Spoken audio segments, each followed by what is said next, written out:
We have a great opportunity today. We're going to speak with Javier Nichols. I don't even know where to start, but I'm going to start where I start with every podcast, which is you're a professional athlete. What's your walk-up song? Wow, my walk-up song. What's Well, now your that the walk-up Eagles, now that the Eagles won, my walk-up song would have to be "Blow the Whistle" by Too Short. Now Okay. that the Eagles won. Okay, all right, good deal. That's a good song too, but it came back now that the city rallied behind it. So Yes, that's my absolutely. walk-up song right there. Absolutely. It was a great win for the Eagles. It was a fantastic phenomenal win. It was a long-awaited win. So I'm excited to have you here today because we've met a couple times.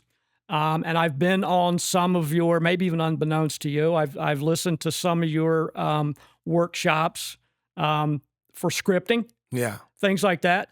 So, and you have a lot going on, and you're a leader in the real estate community. And through the course of this year, we really want to try to get into the weeds a little bit on the best way for realtors to get off to a fast start, loan officers to get to a fast start, and how collectively we can make sure that consumers, first-time home buyers and the like, get what they need. Correct. Right, to get started in the spring real estate market. Now, I know you have a lot going on in your life. I'm going to let you pick a topic. I know that you have the what is it? The handbook? New Agent Handbook. Agent Handbook. Yes. And you have your clubhouse scripting. Yes. Which I think scripting is hugely important because, I have 5 kids that are grown. I always told my kids, nice. It's not always what you say, it's how you say it. Correct. Right? Voice so inflections. I want to get into that a little bit. And then, of course, you have some new initiatives and marketing that you're doing on your own. Yes. So I'm going to let you pick the lead-off topic. What's on your heart and on your mind today? Well, if we're talking about educating and motivating and making sure that the realtors out here in the world are getting what they need, first things first is Realtors Property Resource. That is a wholly owned realtor product that the public has no access to. Realtors can go in. They can become market experts right there by typing in the zip code, finding out exactly what your sales price to original price ratios are right there on the screen. You even find out the days on market and the median sales price within seconds. But it goes deeper. It goes into a position where ChatGPT has now integrated with RPR, where now you can go in and let's just say you want to create a post that's conversational or engaging. You now can type that in, select a topic, whether you're speaking to investors, first-time home buyers, downsizers, and now you press enter, boom, ChatGPT takes the market data that's already within RPR and spits out a content post. Not just one, but 4 content posts, and they give you hashtags. So for those realtors that are listening who are on the fence about creating content, this is the perfect way to stand out because the public understands that there is no difference. We just passed a law that makes wholesalers become real estate professionals, get licensed. So the public now can't really tell the difference between a real estate agent, a realtor, and a wholesaler. So RPR is that piece that separates us from everybody else.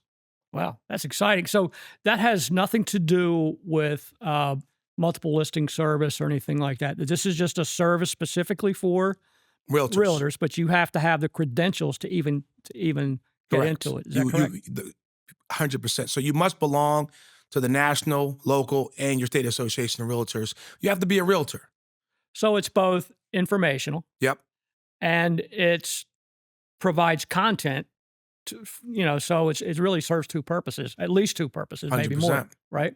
So if you're a realtor, how do you get into it? Like, how do you? It's is simple. it subscription based, or how does that work? Well, no, it's something that is a member benefit. So by paying your dues, you automatically have access to this. So it's essentially free because you're paying your dues, and your dues have so many benefits.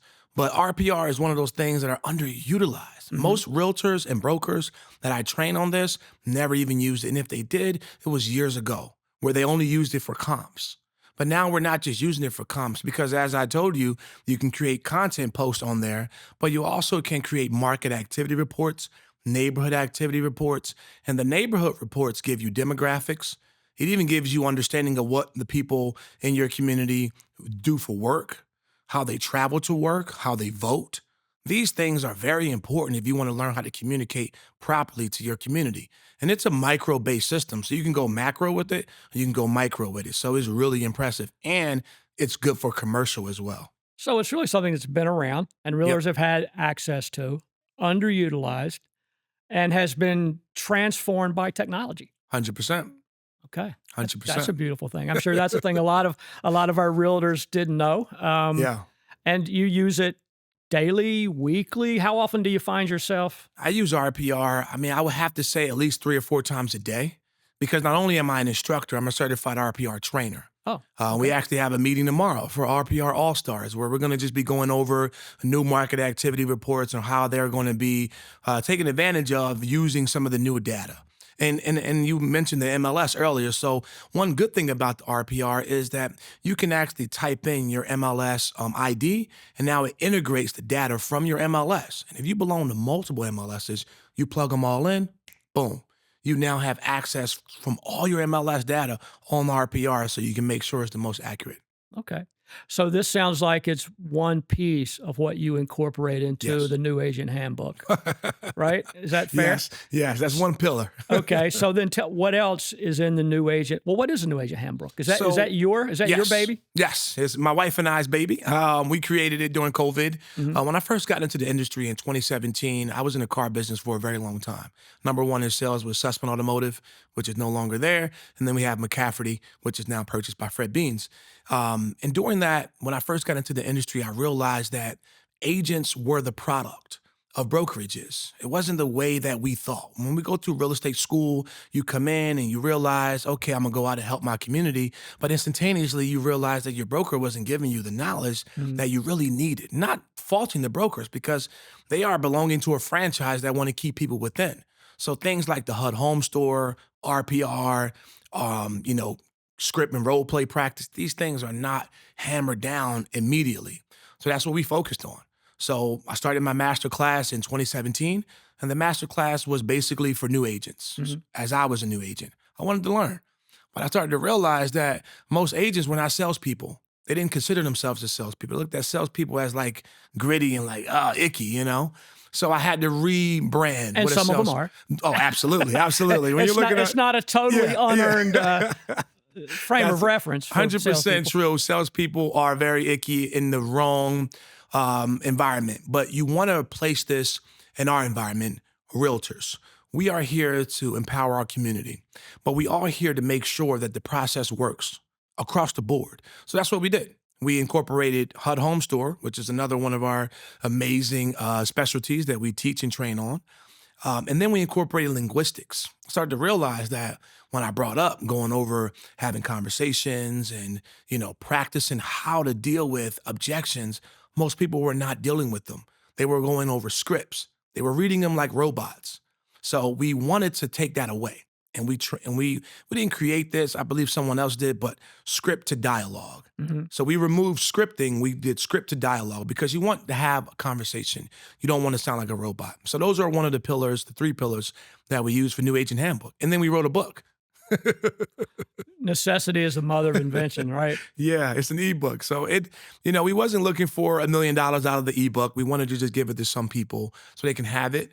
At least we thought we were going to be millionaires when we first made it, but definitely made some money off of it. And we created a community where I coach agents nationwide. We have about like 28 members in our subscription, and we have a large team that we've grown over the last like 6 months. Now, I met you a year or so ago for the Yeah, first time, and then I had an opportunity to jump into some of your dialogue coaching yeah, that you do through Clubhouse, and I found that to be hugely informational. And like I said to you before we started this, that really inspired me and interested me because, I always tell my kids with grown kids sometimes it's not always what you say, but it's how you say it, correct. right? Just from a loan officer's perspective, it's one thing to call a realtor and say, oh my God, the property didn't appraise. It's another thing to call a realtor or a home seller and say, the appraiser had some challenges in agreeing with the marketability and the price of the property, but I think I have a solution for you. I mean, that conversation usually goes way better than calling and saying, oh my God, the property didn't appraise. So 100%. yeah, let's talk a little bit about that scripting and the communications piece. That's probably Yes. hugely important to the new agent handbook, I would assume. 100%. And what we do is we focus on voice inflection. We focus on changing certain words and closing. You know, one of the things that I love to see people use after years of training them on it is our close if there was a way. So if there was a way that this property sold at this price and you were able to buy this home, would you consider working with my team and I? Something very simple like that comes off very genuine, but it also gives them an opportunity. And one of our I mean, I call this my best close, is for the right price, would you consider selling your home? Now, what this does is it gives you, a fork in the road. Most people, well, not most people, some people who are, gung ho of staying home and they're never selling, they're going to tell you, hey, I'm going to die in this house, right? And that's okay. That's like a comic relief. You laugh it off and keep going. Other people may say, yeah, well, I'll sell this house if it was $500,000. Great. Well, my team and I will be in the area tomorrow doing exactly the same thing we're doing now between this time and this time. Does that time work? We get the appointment. And by the time we get the appointment, now we start working backwards because what we focus on is where you're going to go, how that house is going to come into fruition. And then we add in our off market abilities because we make phone calls so often. We now can bring properties to market that were never there, therefore giving you a better deal and getting your property sold for the right price. And sometimes even a more aggressive price than you originally thought. Because if you wanted to sell at 350 and we know that coming in at 315 is going to really drive the market, we go to 315. But we also have already done the numbers showing that 315 gets you that house that you wanted because we've already located it. So how about the people that come at you? And I think this is kind of where we are in the market space right now with people that have a property to sell. But if they sell it, where are they going to go? Yeah. Like, what are their options? Yeah. So that's what we do. They might be highly interested in taking that equity and doing something with it. They just don't know what, or they don't know what the next phase of their life looks like. So have you kind of scripted that conversation into your... Absolutely. Absolutely. And that's how all the agents who are listening to this, whether you're a realtor, a real estate agent, or even a wholesaler, you must start there. That's where you have to start. Don't start on, let me just put it on the market and get you some offers. Because yes, you may be victorious in providing offers, but now you have a contingency situation going on because this sale is contingent upon them finding a home.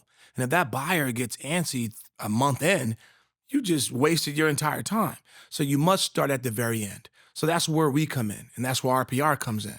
For some of our folks that say, hey, I'm looking for this kind of a deal, this kind of a house, what I do is I pull up RPR, you go into the map search, type in the zip code, maybe the school district if they're looking for that, and then you look for foreclosures and pre-foreclosures. And once you do that, you have an opportunity of contacting those folks. Some of those numbers are right there on RPR. You can reach out to them, talk to them, and the conversation now is being done in that kind of a way where you're reaching out and saying, hey, my client, we have people who are looking to buy in this community. Do you happen to know of anyone thinking of selling? Their instant reaction is going to be no. I don't know anyone thinking of selling because they may not, or they don't want to give up their friends and family. But we're not calling just because of that. So the conversation will continue. Okay, well, thank you very much for your time. Truly appreciate it. But wait, before I go, for the right price, would you consider selling your home? And now we call them because they know that there's an underlying financial discrepancy happening. And for the right price, they would sell. And now we got them on the hook. And now we found this property. And we didn't just find it by accident. We found it because our client gave us the criteria on what they were looking for. And now we made the matchup. Yeah, that's important. But as an industry, I don't see how we break through for 2025 without incentivizing sellers that need to have, a plan for the next phase 100%. Of their life. And because we don't live in an area where our problem is going to be resolved by a whole lot of new construction. We have weather to deal with. It's just, we have availability of land and things like that. So there's some parts of the country where if you bring new construction to the marketplace, in great quantities, that'll solve some of the housing needs and move that part of the country, forward. Correct. We don't have that luxury here, right? So I feel like until we can provide solutions for sellers, that we're going to be stuck a little bit. A little bit. And I think that is a good thing. Why? Because it makes us as realtor professionals, you have to increase your skill set. You can't just go strong just because you want to make money, right? As after August 17th, we realized that the hammer dropped. Buyers agents now have to negotiate for their commission, which they always did. but some people did not follow the rules as they should have. Pennsylvania was well positioned to take on that entire lawsuit perfectly because we always had a buyer's agency contract. So when that happened, it was like Christmas morning for me because I realized that all the years I spent role playing and negotiating and honing on my skills, I'm now going to be collecting market share from those who have not. Right. And they don't deserve to be in the business if they're not honing on their skills because our community deserves a professional, a seasoned professional, someone who cares, someone who's going to continuously go out and seek the information needed to provide their client with the best service. And that's it. Great. That's all good stuff. Yeah, we love what we do. It's a blessing. I must say, it comes from seeing how things happen in this business, but you also want to go and make sure that you're reaching out. Like I mentioned earlier, pre-foreclosures and foreclosures. There are a lot of people dealing with that. Do they have options? They do. But we need to reach out to them and let them know because many of them are going to find themselves being put out. And we have a housing crisis in that regard as well. Mm-hmm. So we need more professional agents, whether you're a realtor or real estate agent or even a wholesaler, to seek that professional advancement so they can go out and find those people and help those people because they have equity. The banks know it. Right. But they don't know it. And the banks are anxious to get their hands on it if they can. But, they definitely are, So I'm going to assume that a lot of your knowledge base so is well earned on the sales side of it. Like Yes. it's practice, right? Yes. It's repetition. Yes. But you're also involved on the governmental side Yes. and the administrative side very heavily. Yes. So talk a little bit about that. What you do there and how you're credentialed for that, and how do you fit all that in? How do you make that translate from? How do you put that work in, and the handbook and the New Asia handbook in, and continue to manage your teams and your sales processes? Like that's a busy day. It is very busy, but you have to fall in love with it. You have to be fully involved throughout and through in, right? So the first time I went to Harrisburg was in 2022. And at the beginning of the year. And we didn't do our day on the hill until the middle of the year. That happens around like May. And I'll tell you what that is. But the first time you go into Harrisburg and you go to the Hilton and you start sitting down for the Pennsylvania, business meetings, it's like drinking from a fire hydrant. Mm-hmm. You don't understand it at first. You're like, what is all of this? And then you start to realize, wait a minute, this is where all of our documents are created. This is where people from all over the state, because our state is huge, they're coming in and talking about their problems from their point of view. Mm-hmm. And then you're left with so many questions, but so much more value to provide to your client because when they're interviewing you for a listing, they're looking for more inside information. They're looking for insights that no one else has, that you have as a professional and other professionals should have, but that's what they're looking for. So for example, in 2022, towards the middle of the year, we have this thing called the Day on the Hill. And the Day on the Hill is where we go and we ascend. It's what I love to use that word. We ascend on the Capitol and we go in and we speak with our legislative body. And we let them know what issues we want them to vote on and what issues we find to be important. And at that time, it was 1031 exchange. Mm-hmm. Pennsylvania was the last state to allow 1031 exchange on the state level. Before then, they were charging you 3% tax when you sell your home, and that was that. Now, 1031 exchange allows you to defer your taxes on the state level and the federal level to kick it down the road a little bit. Now, of course, we're not here to debate or go over that, but what that did, what allowed our investors to now earn more from the sale of their investment properties, which keeping money in their pocket, which in essence goes into our economy. Once I saw that, I fell in love. I'm like, all right, I'm never leaving. I'm coming down here all the time. And then we pushed for the wholesaling bill, in which that passed. I think that's called Act 52 now. And our contracts, there was a time, I believe during the COVID, a little bit after COVID, but it was right around that time where people were submitting multiple offers. And they were submitting multiple offers with the same buyer, but the buyer would get acceptance on all offers and have a pick and choose on which one they really wanted and tell the other ones, hey, we decided not to do this. So there was a big debate down in Harrisburg on the agreement of sale. And the question was whether we want to use for the earnest money deposit, use the word owed. Because if you submitted an agreement of sale, you owed that earnest money if they accepted it. Mm-hmm. Now, we never did this because we decided not to go that route. It opened a whole nother door, but it allowed us to really understand the power of our voices down in Harrisburg. And that's where you start to see our contracts be edited. You can voice your opinion on anything, and voting as a board of director is just invaluable. And it allows me to, increase my value when I'm speaking to folks, buyers, sellers, businesses, brokers, whoever.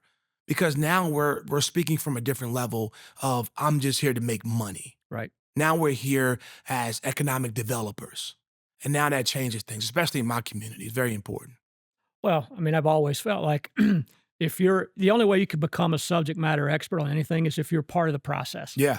Like if you're not part of the process, it's really hard to be a subject matter expert on something that you're trying to convey to other people, 100%. especially when it's like when they're trying to acquire or sell the largest single asset a lot of them will ever own. So Correct. there's the extra burden of responsibility. And it sounds like you're covering all of that, not for yourself, but for other people through education. 100%. 100%. Right. Well, it definitely covers it. But one of the things I know I mentioned off air, but I talk about it here is SRA. SRA, Suburban Realtors Alliance. So if anyone watching this or hearing this, make sure you go to SRA.com if you're here in the tri-state area, because what it does, it provides you an insight on changes that are occurring within your municipality. It is important that we understand, and that's one of the things that we do in Harrisburg, is we make sure the municipalities do not overstep their boundaries, and they do it all the time, right? Tax assessments, they put these UNOs in the process where they force the homeowner to pay for all of these inspections, and it drags the process and it slows growth. So SRA provides us with that knowledge to see, okay, what does it cost to sell this home based on what the municipality requires? So now when I'm speaking to my client or I'm speaking to that for sale by owner, I can inform them, hey, are you aware that you need to spend $200 for your use and occupancy permit and get your sewer scope and get your heater certified before this sale happens? Now that for sale by owner is unaware. Mm-hmm. Because they're coming in from Zillow or forsalebyowner.com and they're thinking this is going to be a breeze. But now we are there to protect them and protect our community, because a buyer purchasing from someone that's just going through that are not getting the right documentation protections and, of course, those other added on inspections. Now, they have to do them, but now we're already committed. And now that's something that the buyer has to Well, at least take you care have of. a plan. Right, you have a plan. Correct. And that's huge too, because for so long we were singularly focused on the barrier of entry for buyers. Yeah. And now some of that barrier has been transferred to sellers. I mean, you're talking about sewer lateral. I know, you can be $7,000, $8,000, $10,000 easy between the scoping and then whatever reparation needs to be done to the cure, right? Correct. It's devastating at times. And you want to address these things early. But tackling these early allows for you to make sure your client is prepared. And as a buyer's agent, if you're looking into the municipality, you can ask already, hey, they have to get this UNO checked. So my buyer knows that the sewer was scoped, the heater is certified, the electrical panel is certified. So maybe when we go to our inspection, we can not nickel and dime, because we know the most of these heavy liftings has already been done based on the municipality, giving your buyer more confidence that this home is going to be structurally sound. Right. It's a good position. Well, and that's what it's all about. I mean, you got to bridge that. You got to make it palatable for both parties. It has to be a win-win, or sometimes the deal is at peril. Absolutely, man. Absolutely. So what else you have going on? We talked a little bit about the new agent handbook. Yes. We talked a little bit about scripting. And we talked a little bit about your time in Harrisburg and how you bring that to the consumers. And I challenge everybody to come down. If you're listening to this, those meetings are free. All you got to do is pay for your lodging or drive in. Oh, what, the meetings in Harrisburg? 100% free. 100%. You just got to be a real estate. You got to be a realtor. Come on down, jump on in, and listen in. And it's free. You just got to pay for your lodging. So I do challenge everyone listening to this and watching this, make sure you guys come on down to Harrisburg and reach out to me personally. I would love to educate you on the meetings and what to look for and how to take copious notes. I'm always front stage and making sure I serve on committees on the state level. I do sit on the board of directors for our local association of realtors and our state association of realtors. I serve as our chairman of our new member success committee at the Bucks County Association of Realtors. So for those newer members coming in, sometimes you see me, sometimes you see people from our committee, but we're here to make sure that you're starting off that launch pad with the right foundation. And just to go into other things I'm doing, we're making good content. We're out there showcasing how to do it, educating agents. We do this content cafe every quarter. We try to do it every quarter. Sometimes our schedules don't add up, but it's really taking agents through a whole process of how to create content using RPR as well, but also using negative hooks, going into some type of emotional tie-in, showing them how to use CapCut. And that's a 6-hour process. It's really tough to go through and show the agents. So we do charge a little bit for it, but it's worth it. Definitely worth it. So let's pivot for just a little bit. Yes. We talked about what you can do and what other realtors should be looking at in terms of, being ready for the spring market, preparing themselves for, through various avenues. So let's talk a little bit about consumers. Yes. What do you see for consumers for 2025?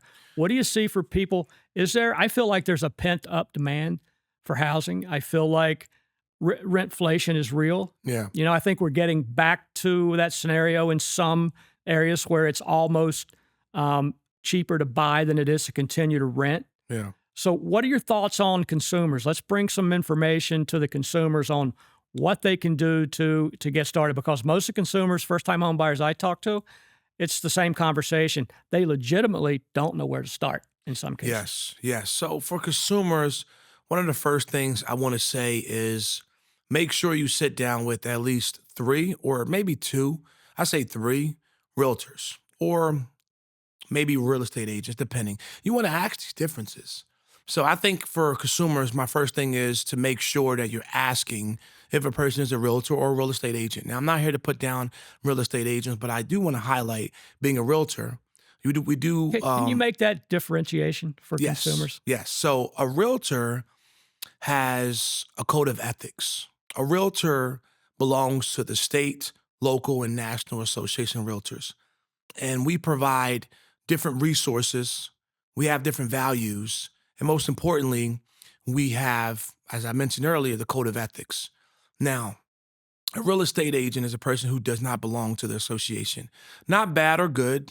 I'm not telling you to not choose them, but what I am saying is the access to resources is very important. As a consumer, you want to make sure that you don't leave no stone unturned. And when you're looking at buying a home, your real estate professional, whether that be a realtor or a real estate agent, should be able to showcase to you a creative approach other than what's on the open MLS market. If your real estate professional is only showing you properties from the MLS, you want to ask questions, because it is our duty to find properties that are off market and to also discover different types of opportunities. And I want consumers to realize this, and if you listen, write these terms down. An expired listing. That just means that a person tried to sell, but didn't sell. Doesn't mean that they never want to sell, but that can be a phenomenal way to reach out to them. Maybe have your real estate professional reach out to that expired listing in that community that you want to live in and offer them a great deal. And you also want to start to talk about, if you are looking to purchase a home, I want you to start thinking about house hacking. Now, many people have heard that term before, but I want to break it down really simply. And this is easy because FHA allows you to finance up to 4 units. And right now we're seeing rentflation, as you mentioned. So if you're experiencing this and your rent is substantially higher than it should be, or you would like it to be, think about buying a duplex or a triplex as your first property. And it may sound strange because everybody wants that single family white picket fence, golden retriever lifestyle, but it may not be for you right now. But use that as the bridge to get you to that destination. Because what happens is when you buy this duplex or triplex, maybe even quadplex, you're gaining equity, right? You make this purchase using an FHA, write this down, 203K loan. This is a repair loan. This allows you to go and find a house that's in disrepair. Let's just say this property is $200,000 and you get approved, you and your spouse, or possibly you by yourself, for $400,000. And that's easy to get approved for nowadays. So this house is $200,000, but it may need 80 grand worth of work. You can choose your own contractor, get in there and repair all the work. Your appraisal before you sign on a dotted line shows you what the ARV is for that property, so you can see the instant equity before you even buy the home. And once you buy it and live in it, well, your tenants are going to pay your mortgage. So now your rent is eliminated. And now you could take that money and put it into, I like the stock market. I think that's a good way to put your money. You want to look at diversifying. Don't just put it into the bank and hoping that the bank is, going to, bank is not going anywhere, but you want to grow your money. Okay. So all that extra money that you have, maybe you have some debt you have to cover, or maybe you have some things you want to double pay on and get them done, but you have that breathing room. And we understand that financial stress is one of the contributors to health concerns. Sure. So if you're taking this and seriously and you're going after this, you can alleviate a lot of things just by buying that duplex for the first 2 years, and then you move out, or maybe you sell it, take the equity. Now you have 100 grand or 60 grand to put down on that dream home that you thought about the first time. Well, and that's important. So interestingly, the first home I ever bought was about almost 40 years ago. Nice. And it was a duplex. New wife, baby on the way, renting, needed to get some permanent housing and create a home environment. First property I bought, Abington Township, was a duplex, rented out part of it, lived in part of it.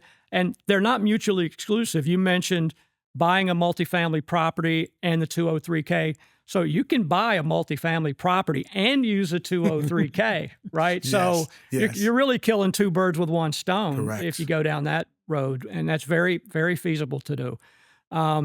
So yeah, appreciate your comments. And just want to add in, if your agent is savvy enough, you're going to get seller assistance, or AKA seller concessions, and that will allow you to cover your closing cost, at least majority of them. FHA still requires you to put down that 3.5%, but if the seller, let's just say you find an absentee owner, and absentee owner, for those listening who do not know the term, absentee owner is just a landlord, okay, who owns that building.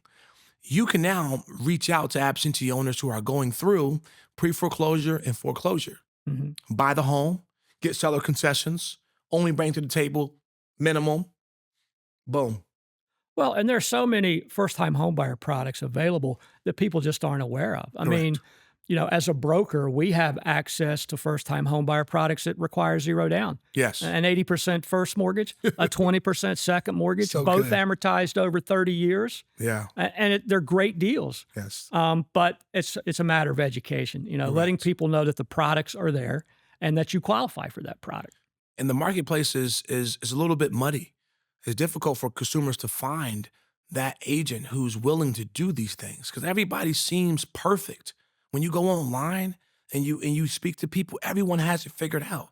No one is saying, hey, my name is Javier and I don't know nothing, but I have a great content post, choose me, right? No one's saying that. They all are coming off as they got it all figured out. They can find you the good deal. They can get things done, and you go in, and then you realize months later that's not the right choice, and then you're discouraged. You say, you know what? I'm done. I'm going to just continue renting. And then years pass, and then maybe you try it again, and maybe you run into the same. So I really advise that whenever I'm meeting with folks, and I talked about this morning on our Clubhouse role play, is that whenever I'm meeting with folks and they say, hey, Javier, everything you're saying sounds great. And that's one of the pitfalls of practicing communication on a regular basis is you make things sound good. You sound too good. You sound too good. And that's one of my sayings. So our mantra at the New Agent Handbook is assume nothing, verify everything. Don't believe a single thing I'm telling you, go and verify it. And this allows me, allows my company to surpass the competition because we're putting ourselves out there. compare, go do your research. And what that does, it helps for agents when we train them as well, because we don't want them just to believe what we're telling them. We want them to challenge everything in their space, because now they can start to see what's real and what's not. But I leave clients that I'm sitting down with who has to do thinking, I leave them with a list of questions to ask every single other real estate professional you're going to meet with. And these questions are, I'm gonna just give you a couple because they're very good. Number one is, do are you going to engage in 2 or more hours a week in reverse prospecting? That first question, it's game on, because not only do most real estate professionals do not even know what reverse prospecting means, they don't know how to do it. You lost them at 2.5 hours. There you go, right? And our next question is, how often do you practice communication and your negotiation skills? Boom, right? And I give these willingly out to my prospects, because I want them to see, to ask every single person, call everybody you know and ask them these questions, and then let's make a decision. 9 out of 10 times we're working together. The only reason why we don't is because there's a family or friend or somebody close to you that you don't want to disappoint, that you choose. And even then, they still text me, hey, what do you think about this? And I kindly say, hey, reach out to your agent, but if things change, contact me. I'm here to help. Well, and I'm going to go out on a limb here and say that mentality and that kind of ongoing self-learning has probably brought you to where you are, in terms of, I see you kind of, I don't want to say all over the place, but you transcend a lot of different markets. Correct, 100%. Right? Like, you're in the city, you're in Northeast Philly, you're in Bucks County, you're in Doylestown. Yes. So you transcend a broad geography and demographic in terms of buyers, I would assume. That's why we had to grow our team. Right. Because I can't be in all places at once. And right now with EXP, shout out to the Realtor Joan. She's one of our icon agents in my mind, not officially with EXP, but she has created a buzz, an amazing buzz. Because when I got into the industry, again, remember, I'm coming from car sales. I'm all for self. I'm coming in here competing. I wasn't thinking about creating a team. And once I went through Century 21, had a good time. I did good numbers there. And then I got into EXP.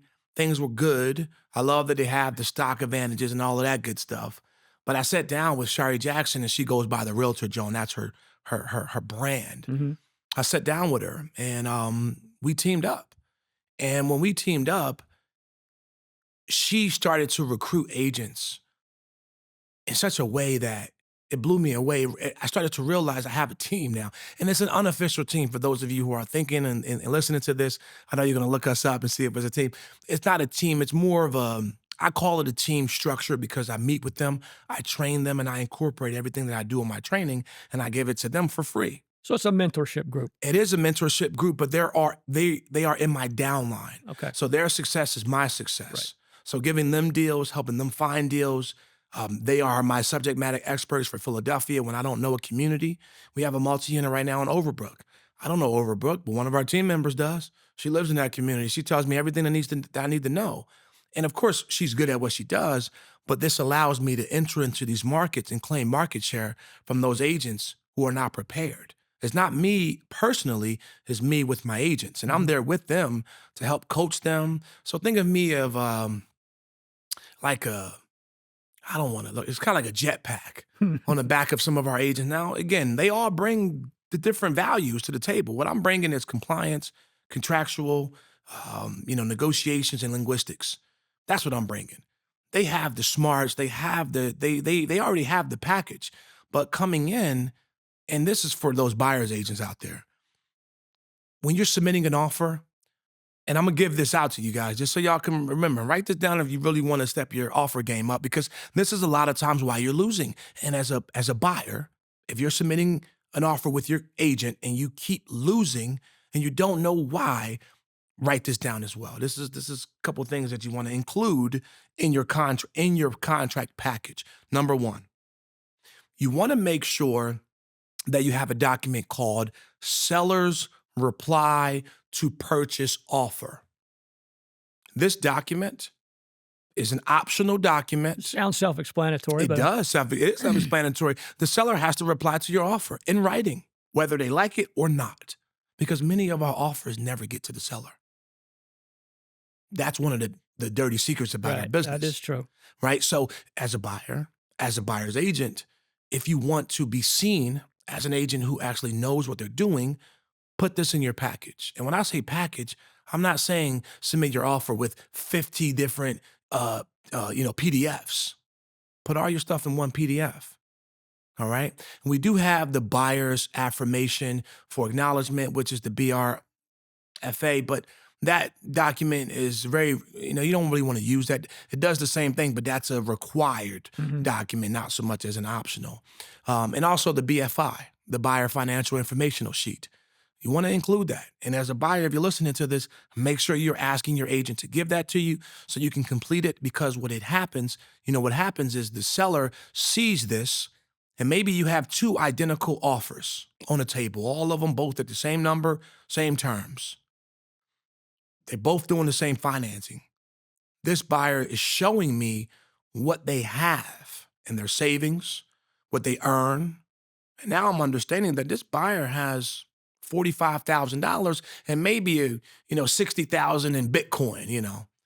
But now I'm thinking this buyer is stronger, because this buyer, I don't know. I don't see their financials, and I'm not going to ask that agent because I got to make a decision tonight. So I'm going to choose the stronger buyer because I can see what's going on.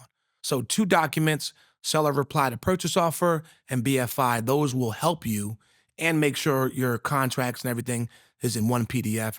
That will help you succeed in getting more deals. I always thought the BFI was a required document. No? Is that? It's not a required document per se. Some brokers do require it. I think all brokers should require it, but it's not a requirement from the state level.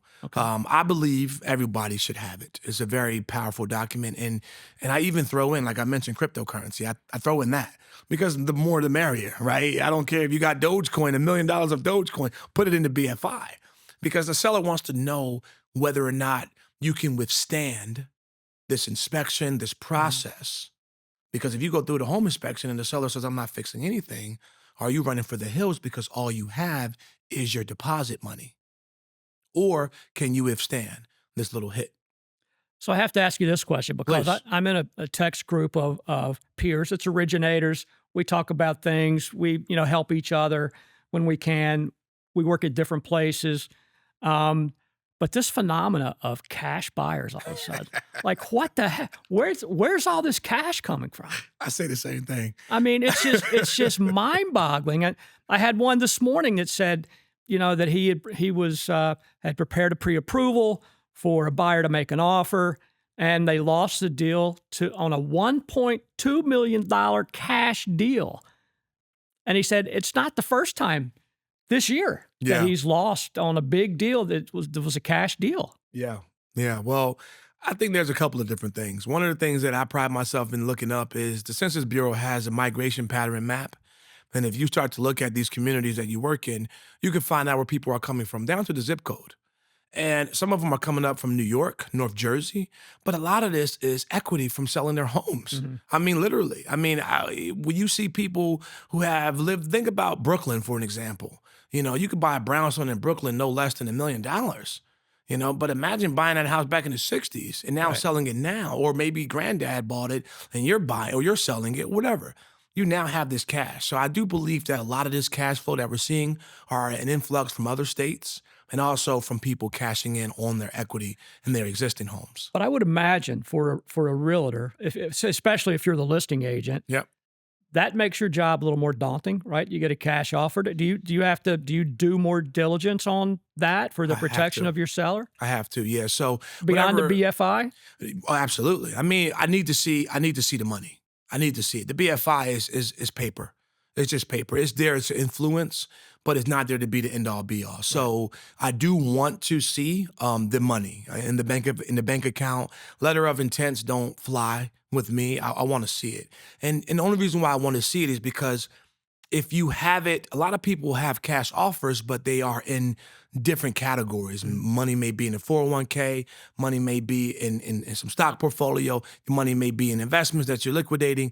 I need to see it, because if now I know that there is some hoops to go through to make this a true cash offer, that's a different story. Well, as a mortgage lender, I'd like to outlaw cash offer. That's my own personal preference. Yeah, I get that. And I want to ask a favor of you as well. So please. as you said, that necessity being the mother of invention. Yeah. For a long time, I have looked for first-time homebuyer guides. I call it a homebuyer guide, but it's really geared towards first-time homebuyers, and it's hard to find a document or anything else that is really helpful to a first-time homebuyer in how to get started. So I wrote my own, like you did an ebook. I have my own. I'd like for Nice. you to review that for me at some point. I would love that. Give me some feedback and, make some alterations to it. And then, it's something that I want to do for the first-time homebuyer community and it starts with how to select a neighborhood, visiting a neighborhood, different days during the week. I mean, it goes all the way from that through how do you protect your investment after you've made it, like buying a home warranty, scheduling maintenance so that you don't lose the value of your asset post-closing. And no first-time homebuyer guides that I could really find address the broad spectrum. So I'd like for you to review that for me at some point. I definitely will. And I give you some real feedback on it. I always do. Great. But I would love the appreciate fact that you created that, because as I'm thinking in my mind immediately, the consumer guide to agreement of sale is the first thing that I could think of that we have on the state level, but it doesn't cover everything like you just mentioned. So this is really good. Yeah. So I'm going to get that in your hands in the next day or two if you can take a look Let's at that get it. for me. Let's get it going, man. I want to check that out, and I want to put it out to my team so we can send it out to make sure that when we do our first-time home buyer seminars, and they do a lot of them. I haven't done one so far this year. I plan on doing one. We're going to be doing some door knocking with our team, and we're making some content when we do that. But I definitely want to put that out and get some feedback on that. That's Literally, awesome. I'm serious. Do you have I'm assuming you can make it into a QR code, right? I'm sure we could do that. That might be above my head No, technology-wise. we'll work it out. No, we'll work it out. We turn it into a QR code, because what happens is you turn it into a QR code and then you put it inside the booklet of the home buying seminar. So the home buying seminar will have, the agent information on it, some information about the community, some RPR market activity reports, and then your guide. But since your guide, I'm assuming, is more than 10 pages, it'd be good to have it in the QR code, because all they have to do is scan it. Right. And then boom, they get it. Well, I'm going to send it over to you. Maybe And I turn it into a QR code. We could collab on that. You send it to me, I'm gonna send it back in the QR code, and boom, make it happen. That's why we love Canva. That's one of our tricks. Yeah, absolutely. I love that. So look, we covered a good bit of territory here. We did. And I want to make sure that everybody understands how to reach you for what they need so that you can meet them where they are and vice versa. Yes. If I'm a realtor, how do I reach you if I have questions about how to get on your team or how to get involved in some of your support resources or that sort of thing? And it may or may not be different from how a consumer gets in touch with you, but how do we get to you? If we have questions, how do we get to you? Yeah. So full disclosure, I tell everybody, when you reach out to me as a real estate professional and you want to grow your business, be prepared to be uncomfortable. Don't contact me if you're afraid to be uncomfortable, because in our world, we're comfortable with being uncomfortable. And I say that because I know I'm a lot, and I know what we do is a lot, and it pushes people. And I tell people this all the time on my team. My job is to push you off the cliff. I'm jumping with you, and we're going to be eye to eye while you're falling, but you're going to be building this parachute on the way down, and you're going to be facing your biggest fears. And the moment you start to feel those chills of seeing your dreams come true, that's how we know we're on the right track. So I tell people all the time, if you're not prepared to be uncomfortable, just, watch us from afar. But if you're ready, keep scrolling. But if you're ready and you really want to make this move, you can find me at New Agent Handbook on Instagram. Okay. You can always go to the newagenthandbook.com. My personal cell phone number is right there on the website. My email address is right there on the website. Any homeowner looking to reach out to me, you can find me at Javier Nichols. That's Javier. Well, I'm sorry. That's my full name, but let me give you my handle for Instagram. It's Nichols_real estate. And you can just type in chef by day, realtor by night. That's my handle. Or you can just call me at my cell phone, 267-972-21 07. Had that cell phone number since high school. So it's been with me for a long time. Well, you answered another question too, which is on your Instagram site and I believe your Facebook site. You have a lot of cool recipes. So I was wondering what the tie-in was. I think you just told me what the tie-in was. Yeah. My wife and I, we compete. She destroys me day in and day out, but I compete nonetheless. I'm looking at your professional realtor content, and I go, "Damn, that looks good." Yeah, I'm gonna have to make that. Food is my food is the way. It's how I address business. Right, I take my time. Preparation is key. Yep. And I use that for food. So I tie those two things in. I can go off on a million different tangents of analogies with this, but just know that I take pride in what I cook and what I feed my family.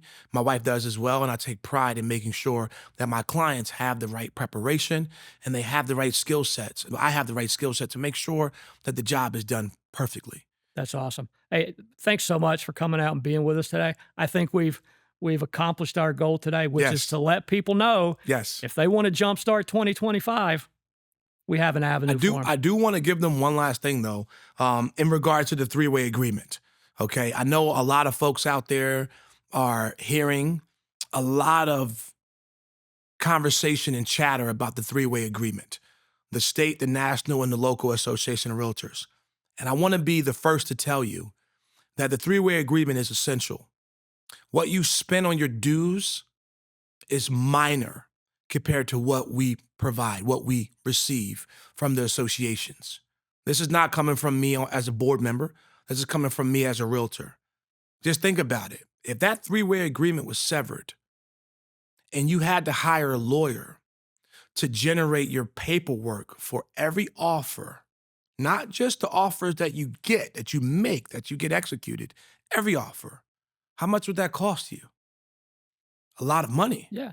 A lot of money. Well, I'm assuming this speaks as well to post the litigation. Correct. There's a lot of conversation of why do I even want to be associated with NAR? What have they done for me lately? Like, why do I need them? Correct. So you're telling me this is why you need them. This is why I want to make sure that, and RPR is a wholly owned company of NAR. Okay, so the technology, the documents, and the advocacy. When you guys do your taxes, I want you to think about what you save from being a real estate professional. When we had COVID happen and we wasn't considered essential workers, who went to bat to make sure that we got our due? So if we lose that advocacy, what do we have? What do you have? True. Right? It's very important for every single person to understand this.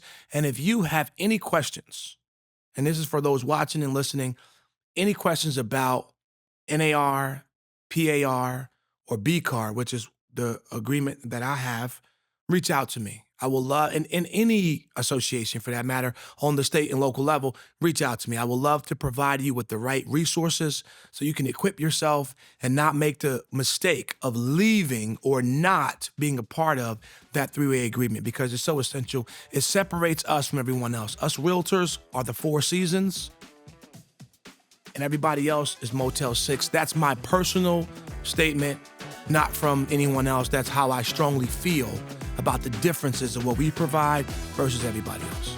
Awesome. Great information. Hey, man, thank you so much. Hey, thanks for being here. I appreciate it.